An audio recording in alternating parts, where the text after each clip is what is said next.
list of the all-time best NBA players, Scottie Pippen was ranked 21st overall. Now, that is ahead of other notable forwards like Elgin Baylor, Charles Barkley, and Kawhi Leonard. So, Shannon, is 21st all-time a bit too high, too low, or just right? Scottie Pippen.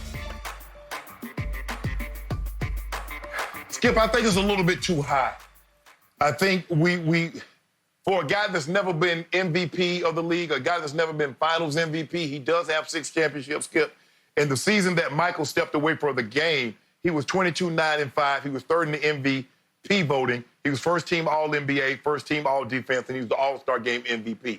So, Skip, he does have credentials, but I think 21st is a little bit too high. And I think sometimes, Skip, what we do is that we add so much value to guys that won championships that sometimes Pantheon greats that have not won a championship, they get devalued because they didn't win, and guys that did win a championship, although they might not be as great, their value gets inflated. Skip, I thought he was I don't know how many guys would have been as perfect a compliment to Jordan as Scottie Pippen was, because he was a guy that didn't really need the ball. He was really never focused on scoring.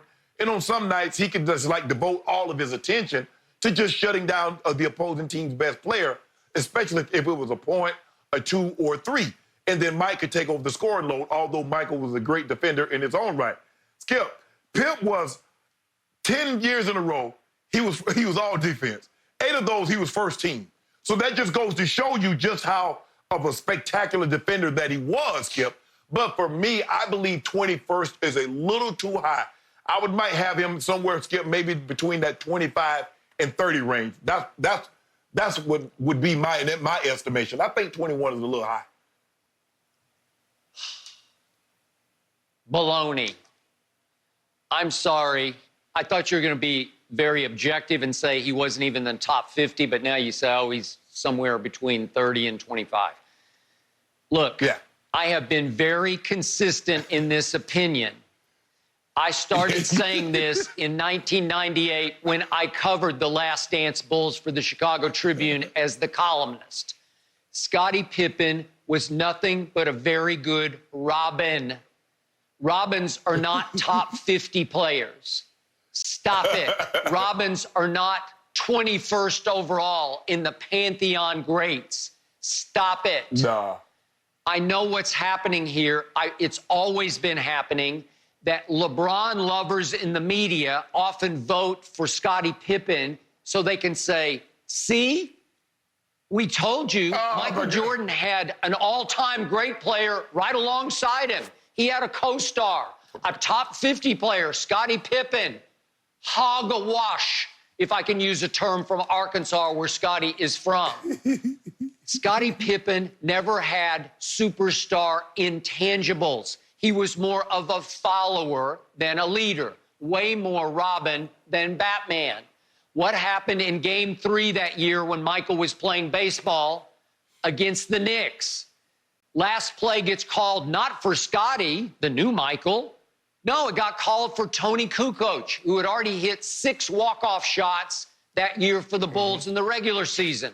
Phil says, I'm calling the last play, the last shot, for Tony. And Scottie's like, well, then I quit. I quit. And Steve Kerr called him out on the documentary. He quit on us. They called him out in the locker room after the game. He quit on us. Can't do it. But the point was, he's not Michael Jordan. Yeah. No. He's not Michael Jordan. And Phil said, okay, Pete Myers, you get in and you inbound the ball to Tony Kukoc. And Kukoc hit the walk-off. And they survived. They were about to get swept by the Knicks. And at least they made it 2-1 down that they were at that point. And they hung in and got to Game 7 because of Tony Kukoc. So let me ask you something here. How do the people who voted Scottie Pippen 21st overall justify what happened after 98 in the Last Dance? Go look at the stats. Go look at the outcomes. Scottie went to Houston, and he was the third wheel, the third fiddle behind Charles Barkley and Akeem Olajuwon. He was the third scorer on that team, not the 21st best player ever. And they lost in 4 games in a best-of-5 to the Lakers in the first round. Then he goes to Portland. And what happened? Well, he was third on that team the first year in Portland at age 34, and they played a great conference finals. They got to Game 7 against the Lakers, and they got outscored in the fourth quarter of that game 31-13 by Shaq and Kobe. And in that fourth quarter, Scottie Pippen, the 21st greatest player ever, went 0 for 3 and was a -17. And then in the next 3 years in Portland, he was the 5th leading scorer, the 6th leading scorer, and the last year, the 4th leading scorer. Yet in the playoffs against the Mavericks, it went to 7 games in the first round, and he came off the bench in that game. And then he went back to Chicago for a swan song of 23 games at age 38. And he averaged 6 points, 3 rebounds, and 2 assists. Meanwhile, Michael at age 38 was averaging 24 points, 6 rebounds, and 5 assists in his first year back in Washington. And wait, you're telling me that this complimentary player, a very good defensive player, is the 21st greatest ever? Baloney! Hogwash! Skip. Go up. Seriously. Okay, go ahead. Go ahead.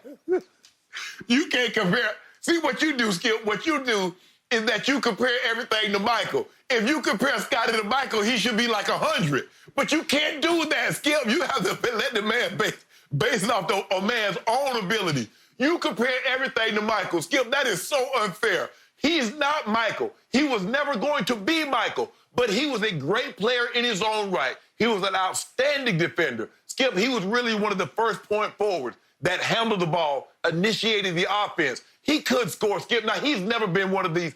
He can't score the ball like LeBron or KD or some of these the great threes. Okay, Larry Bird. But, Skip, he could score. I mean, on a given night, he was somewhere probably, like his best, I think, scoring was 22 that year that Michael left. But he was somewhere between a 15 and 18-point night score. But I think he has spent a lot of his time more concerned with the defensive end and initiating the offense as opposed to scoring. But, Skip, I firmly agree, Skip. There's no way he's the 21st best player of all time. If you want to say 25 to 30, you're just saying you might come out better saying 40. No, Skip. Yeah, Skip, you're starting to talk yourself into not top 50. No, Skip. See, I didn't look at the list. I just know if you tell me who's behind him. If you say Elgin Baylor, he was not a better player than Elgin Baylor. People look at Elgin and say, well, he didn't win any titles. But Skip, if you go back to that 61 season, which many 61-62, which people say was the greatest season ever, Wilt was 50-25. Oscar averaged a triple-double. Bill Russell won the MVP, in which he averaged 18 and 23. Elgin Baylor was 38 and 18. Let that sink in for a second. Elgin Baylor averaged 38 points and 18 rebounds, and he was like 6th in the MVP voting. So you have to look at, and like I said, Skip, I didn't see the list. I'm just looking at top 20. I'm like, nah, hell no. I can go rattle off 25 players off the top of my head that was a better. But like I said, Skip, when you get titles, you know it inflates your value, Skip. You know that. Shannon, I'll just take ESPN's list, and I'll go up into the 50s. I'll go to number 58 on their list. Manu Ginobili. He was better than Scottie Pippen. Yes.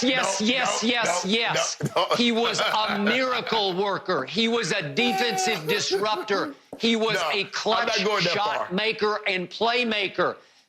Popovich always said that Ginobili in his prime for 3 or 4 straight years would have led this league in scoring had he been out of the San Antonio system that was so share the ball. Then let's go down to Drexler at 57. He was better than Scottie. How about Paul Pierce at 54? The truth, when he was the truth for those 5 years in Boston, 5 or 6 years, he was better than Scottie. Gary Payton, Defensive Player of the Year and great point guard, more valuable than Scottie. Let me keep going. Skip, how about Bill Walton at 48. Bill Walton at 48 dominated the league for 2 years before his foot gave out. They won the championship in 77. They beat the Sixers of Dr. J and Daryl Dawkins and Kobe's father, Jelly Bean. It was a loaded Sixers team. They dominated them. And then Bill Walton turns around the next year and wins MVP of the league as well as MVP of the finals. He was better than Scottie for those 2 years. How about Anthony Davis at 45? You love Anthony. He's better than Scottie Pippen. Elvin Hayes, my friend Rick Barry. Look at their numbers. I'm sorry. They were all better than Scottie Pippen, who's all the way at 21 because people are trying to unmake the Michael